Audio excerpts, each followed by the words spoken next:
안녕하세요. 오늘은 최근 전 세계 투자자들을 긴장시키고 있는 소식, 미국 연준의 매파적 기준금리 동결 소식을 가져왔습니다. 혹시 최근에 곧 금리 내린다더니 왜 이래? 라는 뉴스 헤드라인 보신 적 있으신가요? 사실 지금 미국 연준 내부에서는 금리를 내리기는커녕 오히려 올려야 한다는 목소리까지 나오고 있습니다. 이게 왜 중요한 이야기인지, 그리고 우리 삶과 어떻게 연결되는지 오늘 쉽게 풀어드리겠습니다. 먼저 무슨 일이 있었는지부터 짚어볼게요. 미국 연준이 기준금리를 3.50에서 3.75% 구간으로 5번째 연속 동결했습니다. 그런데 이번엔 그냥 동결이 아니었어요. 위원 12명 중 3명이 오히려 금리를 올리자는 쪽에 표를 던진 겁니다. 왜 이게 충격적이냐면요. 불과 몇 달 전까지만 해도 시장에서는 연말까지 2번은 내리겠지라는 기대가 컸거든요. 그런데 갑자기 분위기가 완전히 뒤집힌 겁니다.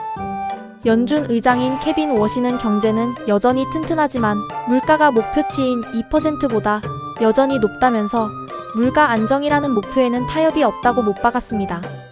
두 번째로 시장이 왜 이렇게 긴장했는지 짚어볼게요. 여기서 나오는 게 바로 점도표라는 개념인데요.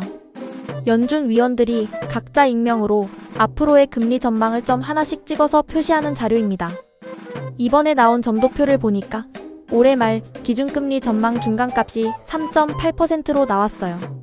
석 달 전 전망치가 3.4%였으니까 오히려 더 올라간 거죠. 인상을 예상한 위원이 9명, 동결이 8명, 인하는 딱 1명뿐이었습니다. 이 소식이 나온 직후 미국 국채 30년물 금리가 5.2%대까지 치솟았는데요. 이게 2007년 이후로 최고 수준입니다. 그 여파로 뉴욕 증시 3대 지수도 일제히 급락하면서 장을 마쳤습니다. 세 번째 가장 중요한 부분이죠. 이게 우리한테 왜 중요할까요? 미국 금리가 높은 수준을 유지하면 달러 가치는 강세를 이어갈 가능성이 큽니다.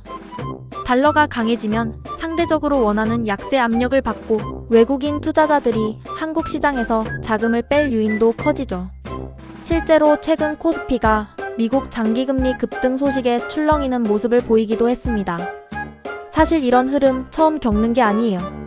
지난 2022년에도 미국이 가파르게 금리를 올리던 시기가 있었는데 그때도 코스피가 큰 폭으로 조정을 받았고 동시에 달러 강세와 외국인 자금 이탈이 같이 나타났었죠.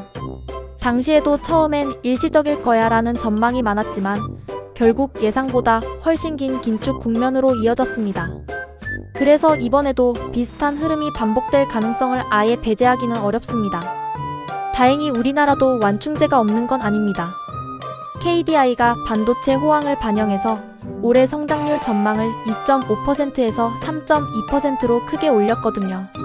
성장률 전망이 올라가면 외국인 투자자들 입장에서는 금리가 높아도 성장 스토리는 살아있네라는 신호로 읽히기 때문에 자금이 빠져나가는 속도를 좀 늦춰주는 효과가 있습니다. 여기에 SK하이닉스가 나스닥의 ADR, 그러니까 우리 기업 주식을 미국 증시에서도 거래할 수 있게 해주는 예탁 증서를 상장하면서 한국 기업과 글로벌 자본시장의 접점도 점점 넓어지고 있고요. 그리고 한국은행도 미국의 이런 매파적 기조에 발맞춰 쉽게 금리를 내리기 어려운 상황이 이어질 가능성이 큽니다. 이건 대출이자, 특히 변동금리로 대출받으신 분들께는 직접적으로 영향을 줄 수 있는 부분이에요. 대출 계획이 있으시거나 변동금리 상품을 이용 중이시라면 이 흐름을 꼭 염두에 두고 자금 계획을 세우시는 게 좋습니다. 다음 FOMC 회의는 9월 16일로 예정돼 있는데요. 이번에 인상 의견을 낸 위원이 3명이나 있었던 만큼 9월 회의가 앞으로 몇 주간 가장 큰 변수가 될 걸로 보입니다. 개인적으로는 이럴 때일수록 특정 자산에 몰빵하기보다 달러와 원화, 주식과 채권 사이 관계를 큰 틀에서 이해하고 분산해서 대응하는 자세가 필요하다고 생각해요. 정리해보면 지금 연준은 금리를 내리기는커녕 올릴 준비까지 하고 있고 이건 미국 국채금리와 증시뿐 아니라 우리나라 원화가치, 코스피, 심지어 대출 이자까지 줄줄이 영향을 줄 수 있는 이야기입니다. 국제 뉴스가 복잡해 보여도 사실 우리 지갑과 이렇게 가깝게 연결돼 있다는 걸 오늘 함께 짚어봤습니다.